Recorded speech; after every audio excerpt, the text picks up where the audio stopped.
ಅವರಿಗಿದ್ರೆ ಅವರಿಗೆ ಆ ಕುರ್ಚಿ ಉಳಿಸ್ಕೊಬೇಕು ಅಂತಿದ್ರೆ ಅವ್ರ ಪರ್ಸನಲ್ ಅದು. ಆದ್ರೆ ಜನಾಂಗ ಇವತ್ತು ನಮ್ಮ ಎಲ್ಲ ಜನಾಂಗಕ್ಕೂ ಅನ್ಯಾಯ ಆಗ್ತಾ ಇದೆ. ನಾವು ಅವರಿಂದ ಇಲ್ಲ, ನಮ್ಮ ಜನಾಂಗ, ನಮ್ಮ ಜನಾಂಗ ನಾವು ನಮ್ಮ ಜನಾಂಗಕ್ಕೆ ಅನ್ಯಾಯ ಆಗುವಾಗ ಎಲ್ಲ ನಮ್ಮ ಜನಾಂಗದವರೆಲ್ಲ ಕೂಡ ಎಲ್ರಿಗೂ ವಿರೋಧನೆ.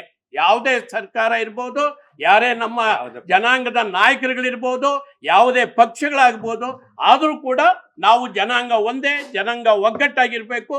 ನಾವೆಲ್ಲರೂ ಕೂಡ ಒಂದು ಕರೆ ಕೊಟ್ಟರೆ ನಾವೆಲ್ಲರೂ ಕೂಡ ಆಯಾ ಪಕ್ಷದವರು ಬಿಟ್ಟು ಬರ್ತಾರೆ, ಆಯಾ ಮಂತ್ರಿಗಳನ್ನು ಬಿಟ್ಟು ಬರ್ತಾರೆ, ಆಯಾ ಶಾಸಕರನ್ನು ಬಿಟ್ಟು ಬಂದು ಇದಕ್ಕೆ ಹೋರಾಟಕ್ಕೆ ನಿಲ್ತೀರಿ ಅಂತೇಳಿ ನಮಗೆ ಮಾತು ಕೊಟ್ಟಿದ್ದಾರೆ. ಎಲ್ಲ ಫೋನುಗಳು ನನಗೆ ಬರ್ತಾ ಇದ್ದಾವೆ ಈಗಾಗಲೇ.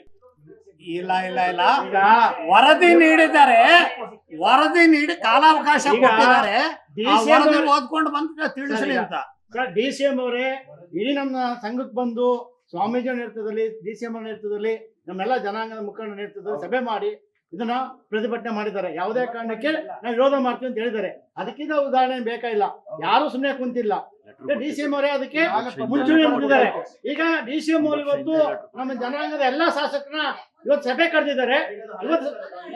ಇವತ್ತು ಸಹಿತ DCM ಅವರು ನಮ್ಮ ಸಮುದಾಯ ಎಲ್ಲ ಶಾಸಕರು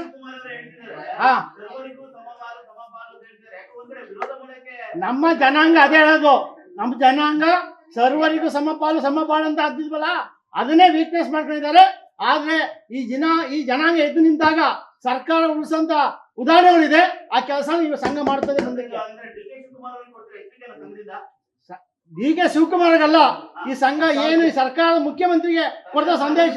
ಹೌದು, ಏನಾದ್ರು ಈ ವರದಿ ಜಾರಿ ಮಾಡಿದ್ರೆ ಈ ಸರ್ಕಾರ ಬಿದ್ದೇ ಬೀಳುತ್ತೆ. ಯಾವುದೇ ಕಾರಣಕ್ಕೆ ಈ ಸರ್ಕಾರ ಉಳಿಯಲ್ಲ.